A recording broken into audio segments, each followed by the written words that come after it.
Assalamualaikum warahmatullahi wabarakatuh. Ridhoillahi ta'ala wa li syafa'atil Mustafa Sayyidina Muhammad ibn Abdillah wa li karamati jami'i awliya illah wa li ma'unati syekhina wa murabbi ruhina al-karim al-maghfurillah Mbah Kiai Hasyim Asy'ari, Mbah Kiai Dalhar, Mbah Kiai Khudhari wa usulihim wa furu'ihim wa masyayikhihim bisiril Fatihah. A'udzubillahi minasyaitonir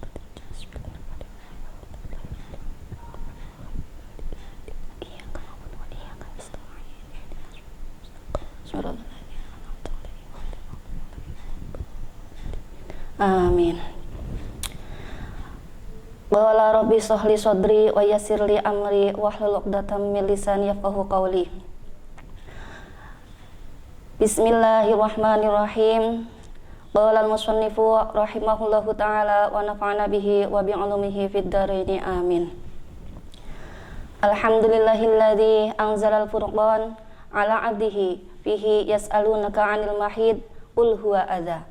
Wassalatu wassalamu ala rasulihi al-qail hadza syai'un katabahullahu ala banati adama wa alihi wa sahbihi ila yaumiddin, amma ba'd. Hadirin pemirsa dimanapun Anda berada, yang berbahagia, yang semoga selalu dirahmati oleh Allah Subhanahu wa ta'ala. Alhamdulillah hamdan wa syukran. Segala puji syukur mari kita panjatkan kehadirat Allah Subhanahu wa ta'ala yang telah melimpahkan kepada kita beribu-ribu nikmat. Salah satunya nikmat kesehatan dan nikmat kecanggihan teknologi di era modernisasi sekarang ini, yaitu salah satunya adalah channel YouTube, gadget, dan lain sebagainya. Sehingga dengan perantara ini saya pribadi dapat berta'alum, bermuwajahah dengan Anda semua dimanapun Anda berada. Dan semoga ta'alum kita bersama-sama ini mendatangkan banyak ilmu yang membawa barokah dan manfaat bagi kita untuk menuntun kepada keridhaan ilahi Rabbi di dunia hatal akhirah. Amin, Allahumma amin. Allah Subhanahu wa ta'ala telah menurunkan Al-Furqan atau nama lain dari Al-Quran kepada hambanya, yaitu Nabi Muhammad Sallallahu Alaihi Wasallam, yang di dalamnya terdapat cuplikan ayat di mana Allah berkata kepada Rasulullah, jika engkau ditanyakan tentang masalah haid, maka katakanlah haid itu adalah kotoran. Sholawat dan salam semoga selalu tercurahkan, terlimpahkan kehadirat kejunjungan Nabi kita, Nabi Agung Muhammad Sallallahu Alaihi Wasallam. Beliau berkata, hadza syai'un katabahullah ala banati Adam. Haid itu adalah sesuatu yang sudah dipastikan atau ditakdirkan bagi semua wanita-wanita Bani Adam seperti saya ini. Jadi bagi wanita dimanapun berada, baik muslim ataupun non muslim, pasti mengalami yang namanya haid atau menstruasi.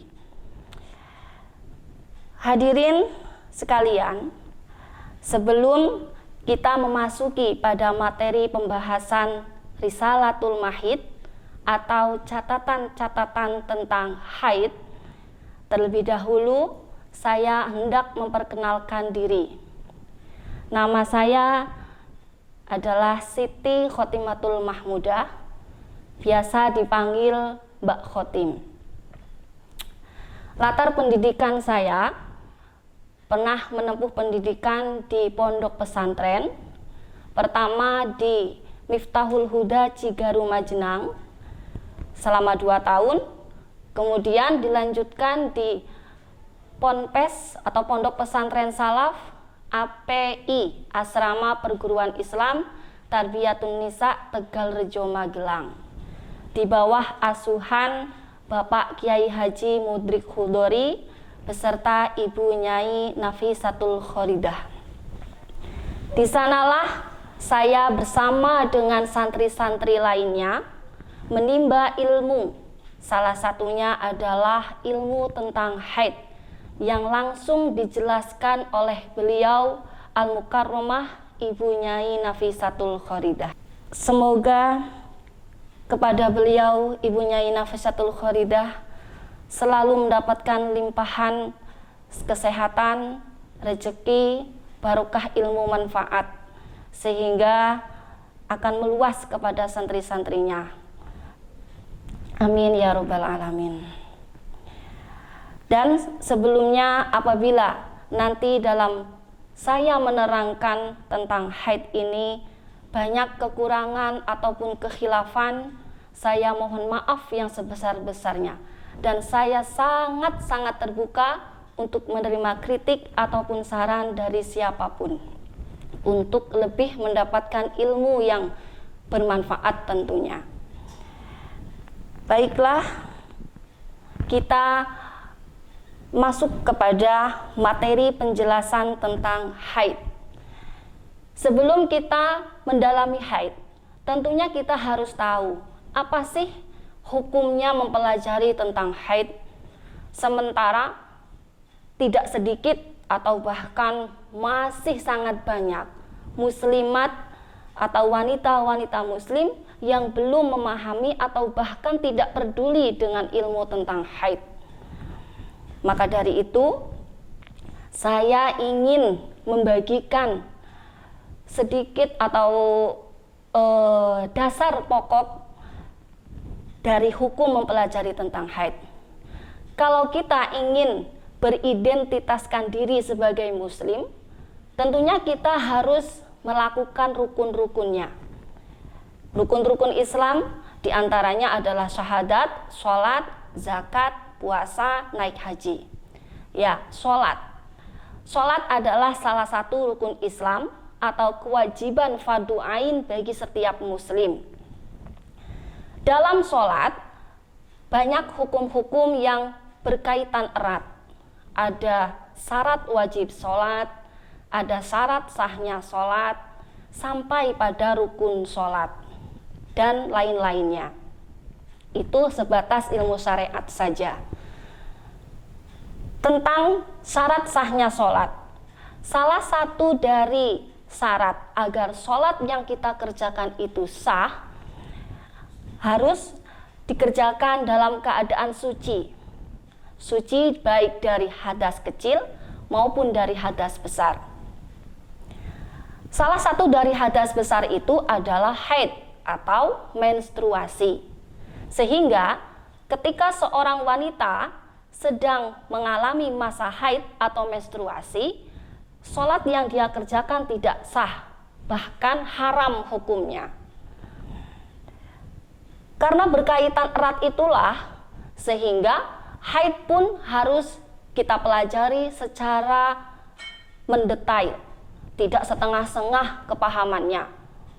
Kalau bisa keseluruhan apa yang berhubungan tentang haid kita harus memahaminya, karena hukumnya fardu ain. Ketika wanita membiarkan dirinya dalam kebodohan tentang ilmu haid, maka berdosalah dia. Lalu bagaimana bagi seorang laki-laki?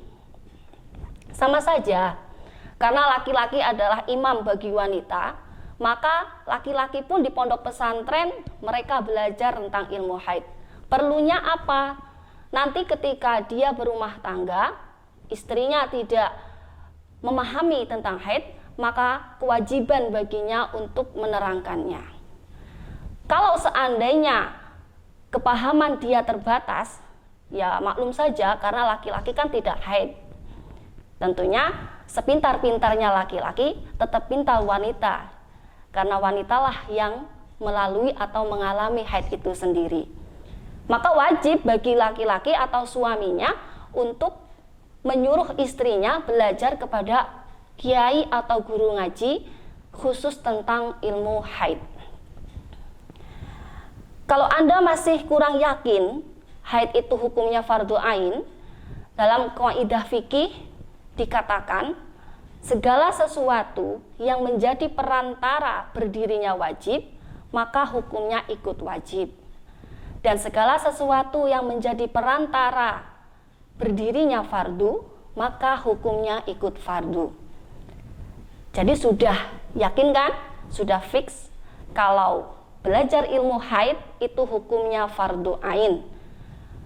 Nah, berhubung haid itu dialami oleh wanita pada usia-usia muda, menjelang remaja, kadang kelas 4 SD, 5 SD, mereka sudah haid, maka sebisa mungkin bagi para ibu yang memiliki anak wanita, bersiap-siaplah untuk memperkenalkan kepada anaknya tentang haid.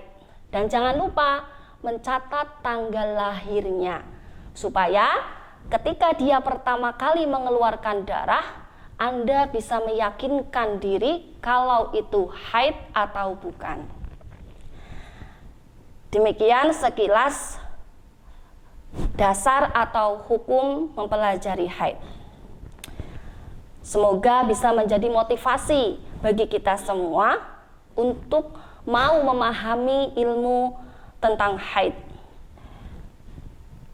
Sebelum mendalami lebih jauh lagi, sebagai penyemangat, mungkin ada sebagian wanita yang mengatakan pusing atau bingung mempelajari ilmu haid, apalagi di bab-bab yang belakang, terutama di bab istihadah. Kuncinya, agar kita memahami ilmu tentang haid sampai khatam, maka dari awal kita harus benar-benar memahaminya secara mendetail. Jangan dibikin gampang atau jangan menggampangkannya. Terus, apa yang membuat hal itu menjadi mudah?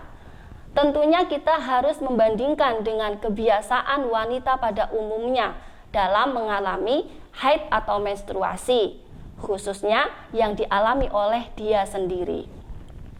Mungkin itu sekilas trik atau metode belajar ilmu haid, agar nanti kita tidak merasa kebingungan dengan istilah-istilah atau hitungan-hitungan pada haid atau istihadah. Bismillahirrahmanirrahim. Fal haidu huwa ad-damu al-kharij fi sinnil haidi. Definisi haid adalah ad-damu. Haid itu adalah darah. Al-kharij, yang keluar. Maka ketika ada darah, walaupun itu nantinya akan menjadi haid, selama itu masih dalam tubuh kita, belum dinamakan haid. Maka nggak boleh seorang wanita mengatakan, nanti dulu saya mandinya, siapa tahu nanti masih ada darah haid yang keluar. Kalau belum keluar, ya belum dikatakan haid. Dikatakan haid itu kalau sudah keluar. Kemudian fisinil haidi, keluarnya itu dalam masa-masa yang pantas untuk haid atau usia haid. Wahua tis'u sinina qamariyatan. Berapakah usia haid itu? Usia haid itu tis'u sinina, 9 tahun qamariyah, atau 9 tahun dalam hitungan tahun hijriyah. Maka seperti yang sudah saya katakan tadi, seorang ibu harus mencatat tanggal lahir anaknya. Namun sangat disayangkan, kebanyakan wanita atau ibu-ibu yang diingat itu tanggal nasionalnya, yang dirayakan juga tanggal nasionalnya.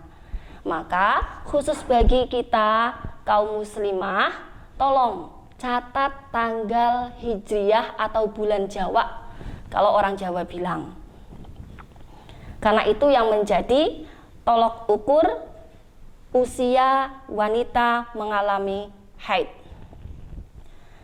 Kemudian keluarnya min farjil mar'ati, dari farjinya kaum wanita. Ya, farji itu mungkin masih dalam bahasa Arab. Kalau dibahasakan dalam bahasa kita atau bahasa Indonesia, itu alat kelamin wanita. Keluarnya dari situ. Sehingga kalau ada dokter yang memvonis, ini darah yang keluarkan itu darah haid loh Bu. Cuman karena nggak bisa keluar dari farji, maka harus saya keluarkan lewat jalan yang lain. Nah, tetap saja walaupun keluarnya dengan cara medis, bukan dari farji, itu bukan dinamakan darah haid. Karena haid itu adalah darah yang keluar dari farji secara alami, keluar dengan sendirinya. Kemudian ala sabilis sihati, dalam keadaan sehat. Nah, maka berbahagialah wanita yang mengalami haid. Karena apa? Menstruasi atau haid itu adalah tanda kalau wanita itu sehat, begitu. Jadi nggak usah sedih. Maka ketika wanita mengalami haid, ucapkan alhamdulillahi ala kulli halin,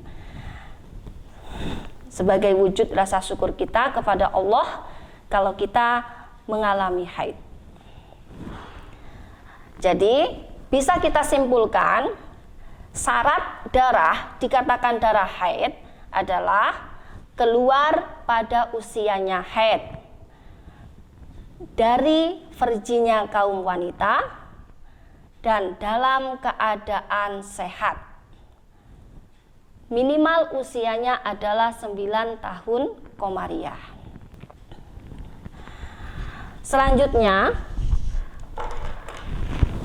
haid itu menerangkan tentang darah.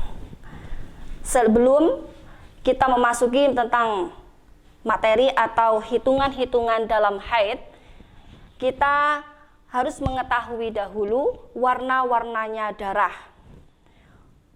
Di sini dikatakan walaunuhu aswadun muhtadamun. Walhasil annal alwana khamsatun. Warnanya darah itu terdapat 5 warna. Aqwaha, yang paling kuat atau yang paling qawi, darahnya itu berwarna hitam. 1,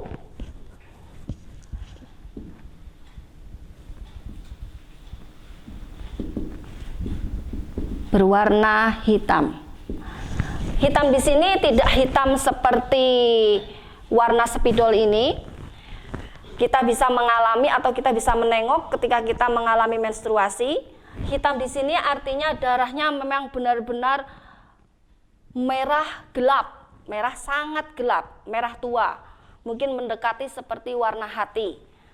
Terus cenderung bergerindil, kental seperti itu, seperti jeli. Kemudian warna yang kedua adalah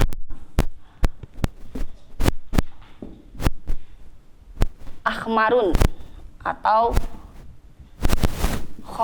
khomroh, merah. Nah, kalau yang ini warnanya merah cerah. Merah tapi tidak gelap sekali, lebih cerah dari yang nomor 1 ini. Yang ketiga, ini yang kedua. Yang ketiga, warna syakroh,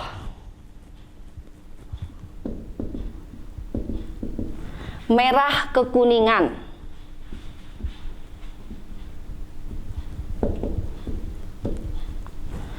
Merah kekuningan. Jadi merahnya itu cenderung orange atau ada kecampuran warna-warna kuning. Intinya dari nomor yang 2, nomor 3 ini lebih doif atau lebih lemah karena warnanya lebih terang. Kemudian yang keempat, sofroh atau warna kuning. Kuning. Nah, jadi wanita yang sedang haid nanti akan menemukan warna yang seperti ini, warna kuning. Ini masih dalam siklus haid atau masih termasuk darah menstruasi. Maka belum boleh melakukan mandi wajib ketika masih ada jejak warna seperti ini, kuning, walaupun itu hanya sehelai benang. Kemudian yang kelima, kadroh atau keruh. Ya. Di sini kalau kuning ini memang jelas-jelas warna kuning. Kalau keruh itu warnanya nanti kita tidak bisa mengatakan itu warna apa, tapi seolah-olah ada kotoran yang membekas gitu. Itu juga masih dalam siklus haid, belum suci atau belum boleh mandi wajib. Nah, sebagian wanita ada yang bingung. Mereka pernah bertanya kepada saya, kalau ada darah warnanya kuning dan juga keruh, lalu bagaimana membedakannya dengan keputihan? Dia bertanya seperti itu. Kemudian saya kembalikan lagi kepada pengalaman dia selama ini. Ya udah sekarang gini, kamu pernah keputihan? Pernah. Kamu pernah haid? Pernah. Lalu saya tanya, seperti apa keputihan yang kamu alami? Aku kalau keputihan suka gatal, terus seperti berlendir, dia bilang seperti itu. Warnanya kadang bening, kadang juga putih susu, seperti itu. Nah, terus kalau haid, pernah nggak kamu yang seperti itu? Nggak pernah sih. Nah, itu berarti warna kuning dan keruh dengan keputihan, kamu bisa membedakannya. Seperti itu saja. Jadi sebenarnya itu mudah. Karena haid itu adalah pengalaman setiap pribadi wanita, dia bisa membedakannya sesuai pengalaman dia sendiri. Jadi pada umumnya memang keputihan seperti itu. Keseharian kalian menghadapi keputihan dengan haid tentu berbeda. Maka dari itu ketika setelah selesai haid, terus kamu mengeluarkan sesuatu yang seperti biasanya itu kamu keputihan, berarti itu keputihan, tidak lagi termasuk siklus dari haid. Itu sekilas ada pertanyaan yang seperti itu. Setelah kita memahami 5 warna darah, kita juga perlu tahu sifatnya darah selain dari warna, yaitu dari tekstur dan aromanya. Kalau dari teksturnya, darah itu ada yang darah itu ada yang kental dan juga encer. Seperti itu. Ada yang kental dan juga encer. Tentunya Anda sudah bisa membedakan seperti apa itu kental dan seperti apa itu encer. Kemudian dari baunya.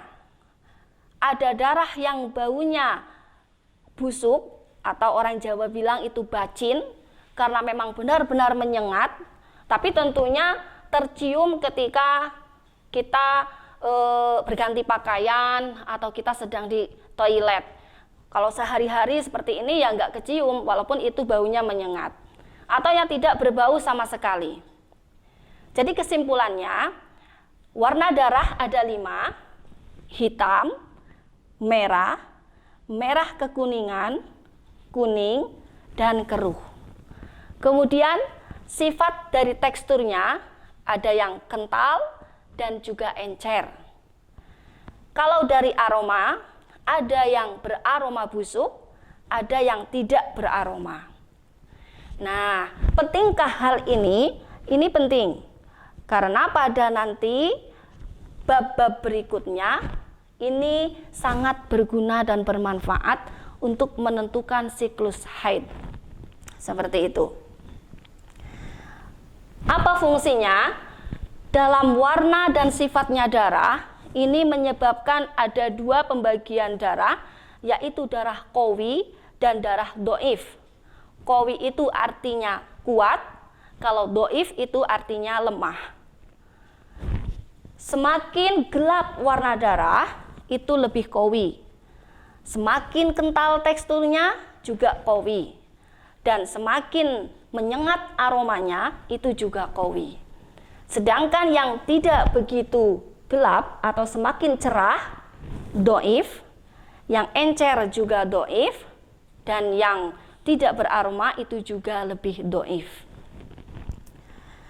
Itulah yang berkaitan dengan warna dan sifatnya darah. Kalau Anda begitu penasaran ingin mendalaminya lagi, kita bisa lanjutkan berta'alum di lain waktu, di lain kesempatan, dan mudah-mudahan kita semua diberi kesehatan untuk bisa lebih berta'alum lagi, mendalami tentang Risalatul Mahid. Dari saya, akhirul qauli, wabillahi taufiq wal hidayah. Wassalamualaikum warahmatullahi wabarakatuh.